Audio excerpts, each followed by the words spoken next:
Батухан построил Золотую Орду, величайшее государство татарской нации. Татарский. Он монгол сам. Какой монгол? Вы историю почитайте.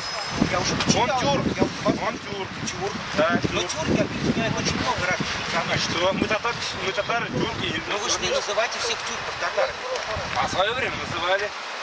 Какое свое? В свое время, до начала 20 века. Бүгінгі пикет қандай нәрсе шықты? Бүгінгі пикет біздің екі вақиға белән бәйле. Біріншісі 7 февраль көне ул Татарстанның гербы кабул ителгән икән, 92 елда кабул ителгән икән. Шуның белән котларга чыкты без милләттәшләребезне һәм шуның белән котлыйбыз. Менә безнең кызларыбыз тарата махсус магнитлар эшләтелгән герб белән шуларны халыкка өләшәбез. Ул акция шулай бүген Шаулда да үтә. Там бер вакыйга ул исә Батухан елы игълан иткәндек без Азатлык татар яшьләре берлеге 5 февраль көнне Батухан Суздалны алган булган, 8 февраль көнне исә Владимир шәһәрен алган булган. Бу вакыйгаларны шулай без искә алып, искә төшерә чыктык бүген җәмгыятебезгә, халкыбызга һәм дә милләтебезгә горурлык уятыр өчен татарлар 1236 елда бөтен дөньяны яуларга чыккан һәм яулаган. Шуның белән без горурлана алабыз. Без милләт, безнең зур дәүләтебез булган һәм дә Батухан елы белән котларга шулай чыктык. Батыйханның Суздал һәм Владимирдың алган көнен шулай итеп билгеләп үтү кирәк дип уйлыйсың?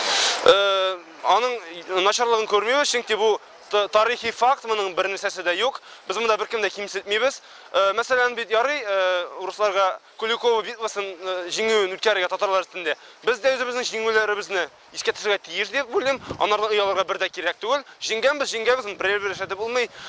Котлыйбыз шул җиңү белән безнең милләттәшләребезне. Менә бүгенге пикетка бит килеп әле үзләренең канәгатьсезлекләрен белдерергә теләүчеләр булды. Нәрсә әйттеләр алар? Батухан, ягъни монгол булган дип әйтәләр инде. Ә билгеле булганча тарихта Батухан, Чингисхан да, Батухан да терек булган. Һәм нигә без Батухан елы дип игълан иттек? Чөнки Батухан Алтын Урда дәүләтен төзегән. Быел әле Батуханның Алтын Урданы төзүенә 770 ел тула. Шуңа күрә Батуханны без беренче монгол дип әйтә алмыйбыз, ул төрки, татар.